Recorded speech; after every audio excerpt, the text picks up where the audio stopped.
Yep. So, welcome back to the session. So, in this session we will discuss about the basic feedback and transfer function and basics of block diagram. In the previous lecture we discussed about the control system. We had seen what is control mechanism, what is system, and on the basis of control action we can characterize it into two parts. One is open loop system, second is closed loop system. And we had seen the the difference between open loop and closed loop. That open loop is you can say absence of feedback. In the closed loop you will get a feedback which will sense the output and it will add to the input, and it will compared with the reference signal you will get then error, right, and then on the basis of error controller will do the controlling action. So, these things we had discussed in the previous lecture. So, now we will see on the basis of that about feedback and its impact on the system. Okay. So, here we will discuss about feedback, effect of feedback on the system, then we will discuss about transfer function, general form of transfer function and block diagram also, right. So, what is feedback? So, here feedback in the control system is doing what? It senses the plant output and gives a signal which can be compared to a reference signal, okay, and on the basis of that it will generate a error signal which will do the control action for the controller, right. And we can say controller action changes based on feedback. So, whatever feedback value is coming, depending on that controller action will change to get the desired output, right. And you can say to reduce the error between your reference input and system output, you need a feedback which will do the controlling action over the system,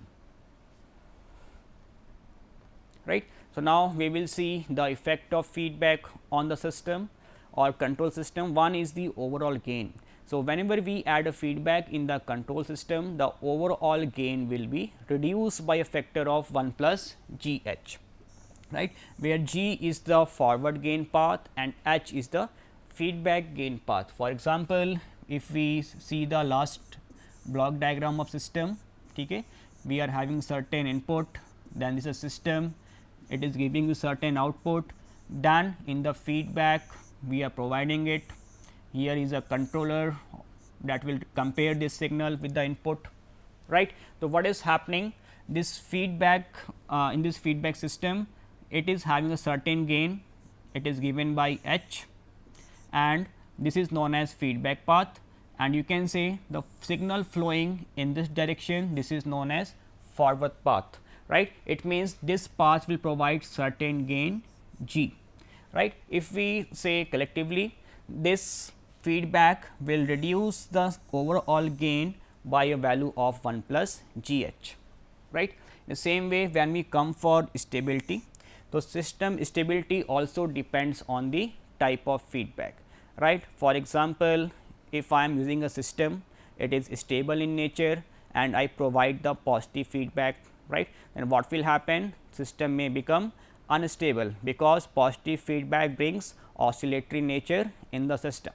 In the same way, if I add here a negative feedback, then what it will do? It will try to control or try to suppress oscillation in the system, and this will bring stability in the system, right. So, depending on feedback I can decide stability of my system. Okay. Now, we will see sensitivity, right. So, here again sensitivity of the system can be controlled via feedback, right. Again, what is the sensitivity? So, here we can say sensitivity is what? Change in certain parameter depending on change in certain input, right. For example, we can see mathematically. So, here sensitivity would be given by change in the output quantity depending on change in the input quantity, right. For example, I am designing here a system, okay, and in this system I am providing certain input, okay, and this system is giving a certain output, right.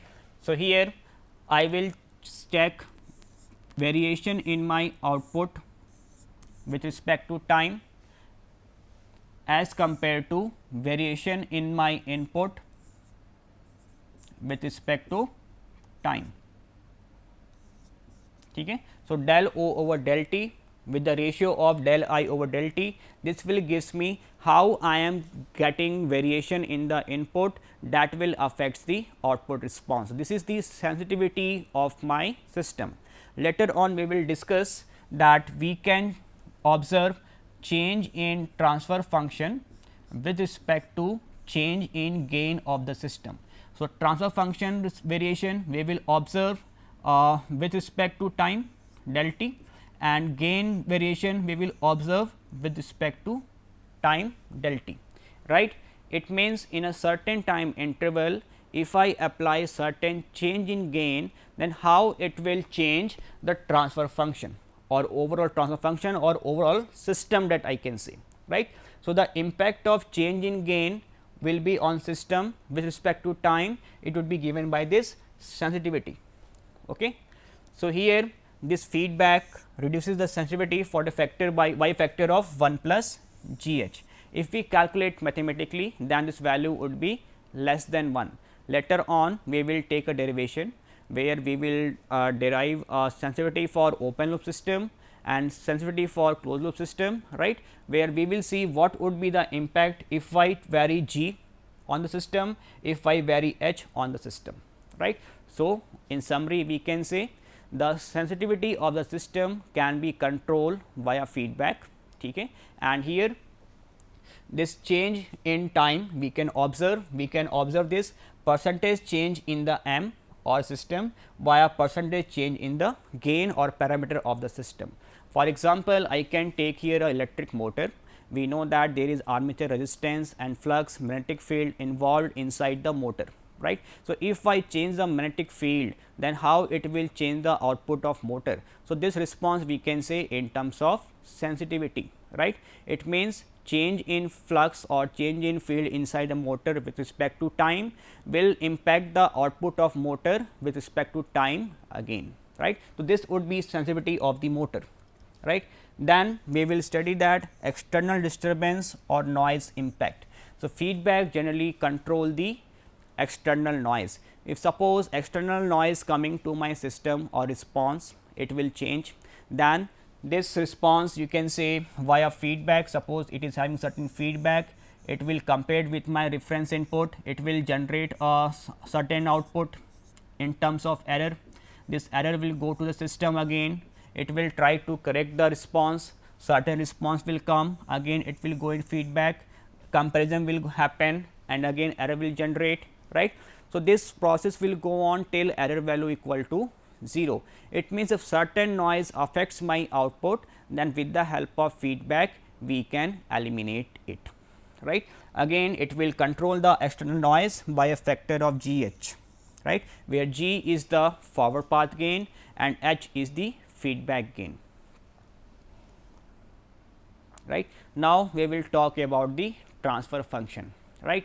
So, basically we use transfer function to model the system, right. So, system can be modeled mathematically, it can be modeled by you can say transfer function, it can be modeled by block diagram, or you can say it can be modeled by state variables, right. So, various you can say mathematical models are present and we can do this via differential equations also, right. So, how we can do this we will see later. So, first we will see transfer function, right. Basically, when I want to design my system in Laplace domain or when I want to analyze my system in frequency domain, then I have to go for transfer function. Via definition we can say what is transfer function? It is the ratio of Laplace of output quantity with respect to the Laplace transform of input quantity, right. So, this is the transfer function. Okay. So, it is defined for LTI system. It means my system should be LTI, then I can write the transfer function. Otherwise, if my system is time variant or non-linear in nature, then we will get wrong response from the transfer function. Okay. So, it is only defined for LTI system. So, for that purpose my system should be linear, it should be time invariant, then I can write a transfer function for that. Okay.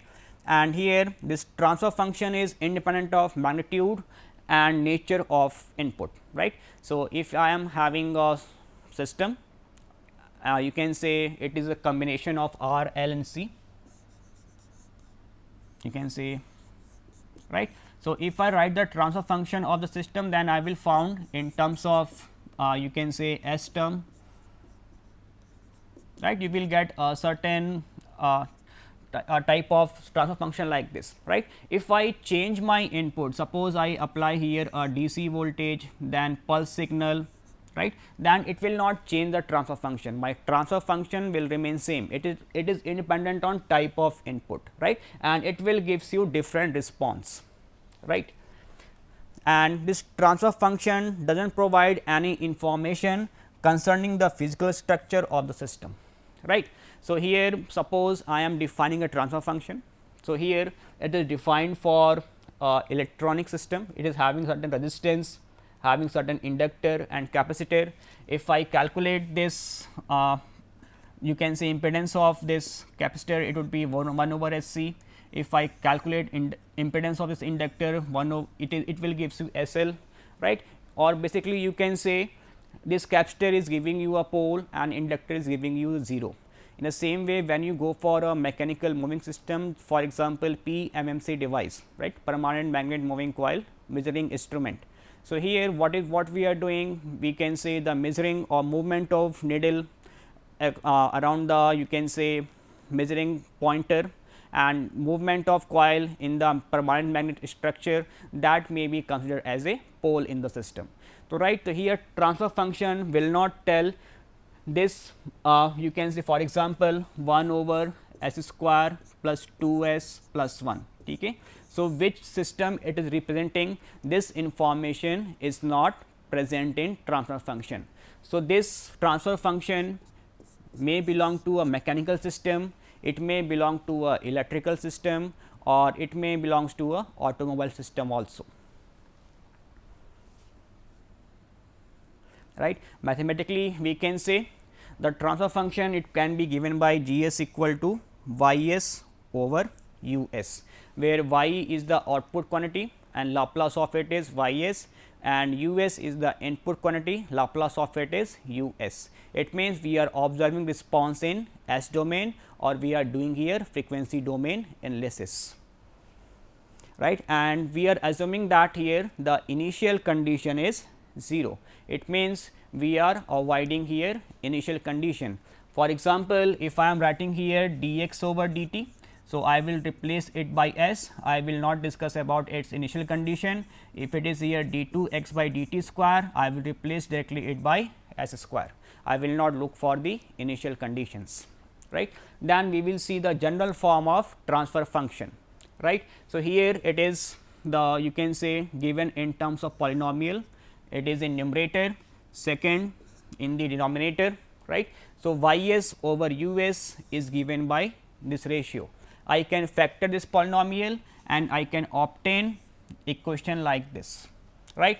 If I see in the denominator, this power is known as order of the system, right, and here this K is the system gain, or you can say gain factor, and it will relates the magnitude of input and output, where Z1, Z2, Zm, these are the 0. What are 0? Zeros are the complex frequency which makes the system response to 0. Okay. So, if I put here S equal to Z1, then whole transfer function will become here 0. Okay. In the same way, when we talk about this P1, P2 till Pn, they are the poles. Poles are the complex frequencies which makes the transfer function infinite, right. It means if I put here S equal to P1, then this will become what? Infinite, right. It means my transfer function will become infinite, because S equal to P1, this is 0, something upon 0 would be infinity, right.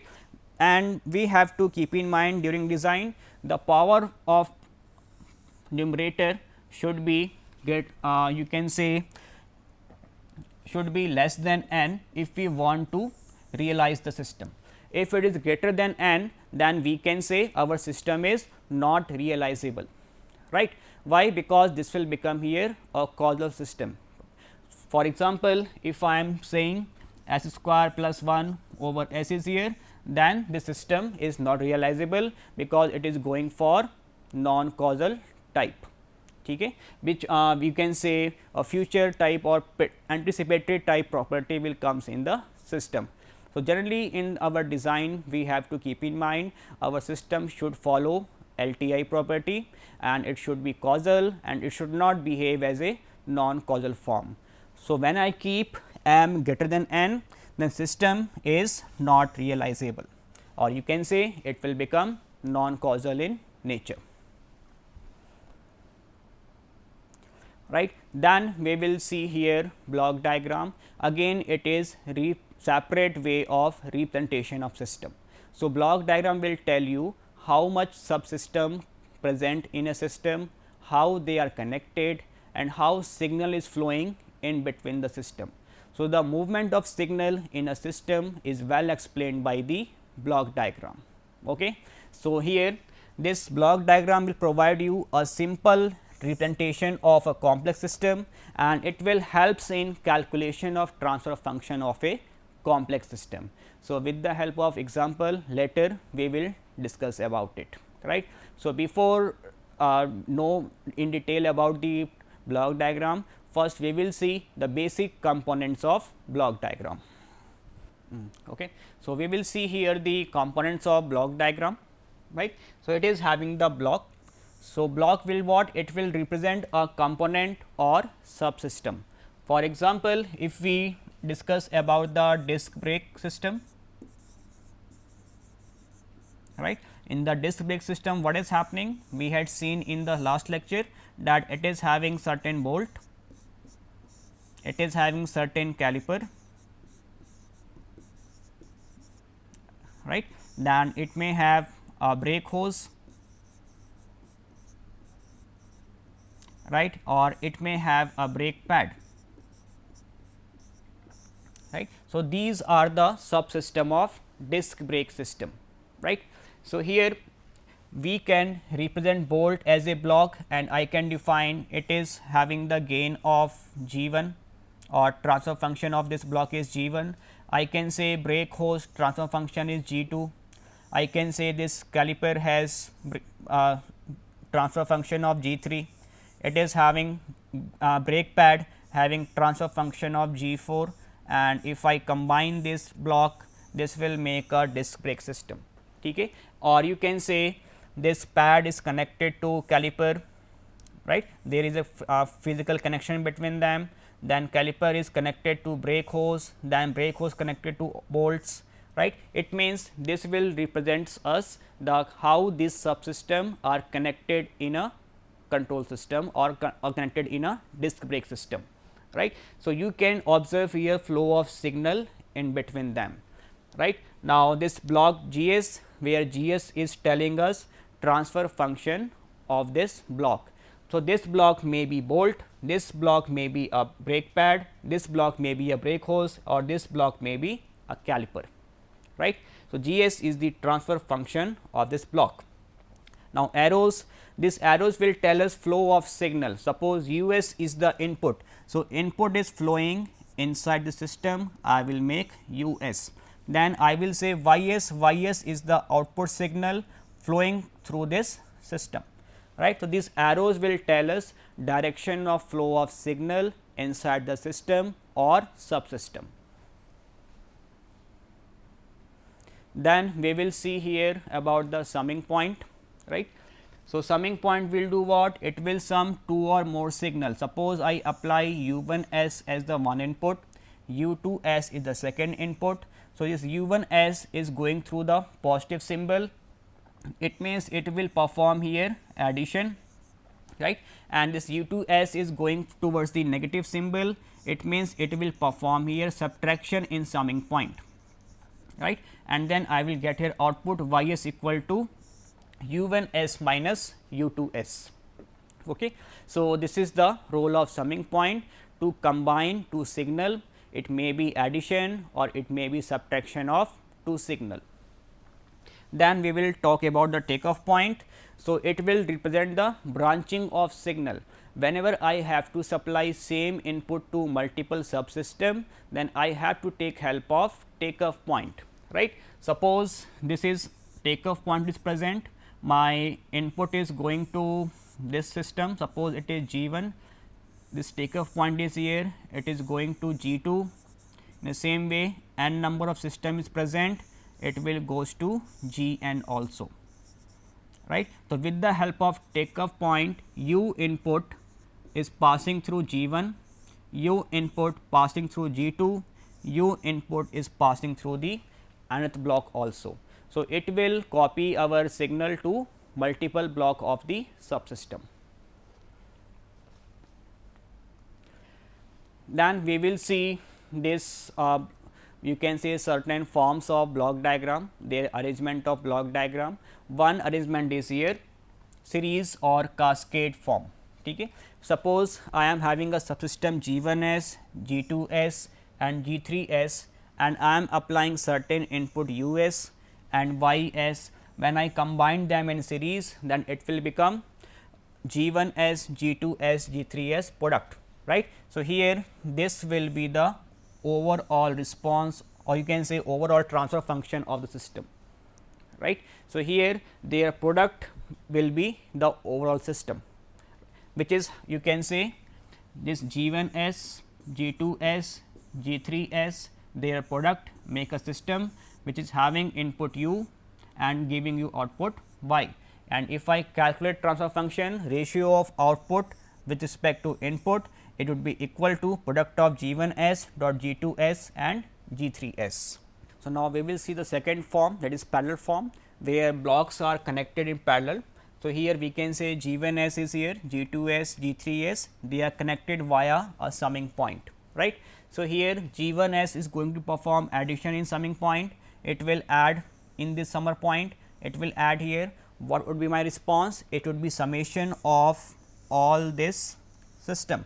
It means all this G1s, G2s, G3s subsystem will add together in parallel form, right. And if I want to calculate its transfer function, so ys is the output and us is the input. If I take the ratio, so I will get transfer function as sum of G1s, G2s and G3s, right. So, in this way what we are doing, we are simplifying this parallel connection into a simple system, right. So, this is a reduction of, you can say a little bit reduction of block diagram, right. Then we will see here the basics of feedback. So, feedback may be positive or negative in nature. So, here this is my input us, this is the you can say a summing point summer, and this is giving us error. Basically, this error is subtraction of you can say input and feedback element, that is Hs, right, and this is going to the controller gain, that is Gs, and giving us the certain output Ys, right, and this one is going in the feedback of Hs. So, now we can calculate its transfer function. So, I am assuming the current input is Es and current output is Ys. So, Ys you can say output upon input equal to transfer function, or I can say Ys equal to Gs dot Es, right. Now, what would be value of Es? You can say Ys is acting as input to Hs, right. It will amplified by Hs time and I will get Ys Hs is the input. Okay. So, I can write here this error output is subtraction of us and you can say this feedback quantity coming here Ys Hs. So, I can write here Ys also. So, I can write here Es equal to this much. If I simplify, this will become take common Ys term and this term will come, and after certain arrangement I will get this is the transfer function of a negative feedback system. In the same way, I can calculate transfer function of positive feedback system. So, I have to note down here in the positive in the negative feedback, I will get positive sign in the denominator. In negative feedback we will get, sorry, in positive feedback we will get here a negative sign in the denominator. Now, we will see the basic difference in between them. In case of positive feedback, gain increase. In case of negative feedback, gain will decrease. The positive feedback enhances the instability, negative feedback reduces makes the system more stable, right. The positive feedback will lower the bandwidth and speed will low. In case of negative feedback, bandwidth will increase and speed would be better, and positive feedback supports the oscillation, negative feedback suppress the oscillation, and accuracy is low in case of positive feedback and accuracy is high in case of negative feedback. So, these are the basic difference between positive and negative feedback. So, depending on our application we have to use it, and most of the time 90% case we have to use the negative feedback in control system to achieve a proper stability, a proper bandwidth and proper speed of operation. Okay. So, thank you for today, and remaining thing we will discuss in next lecture.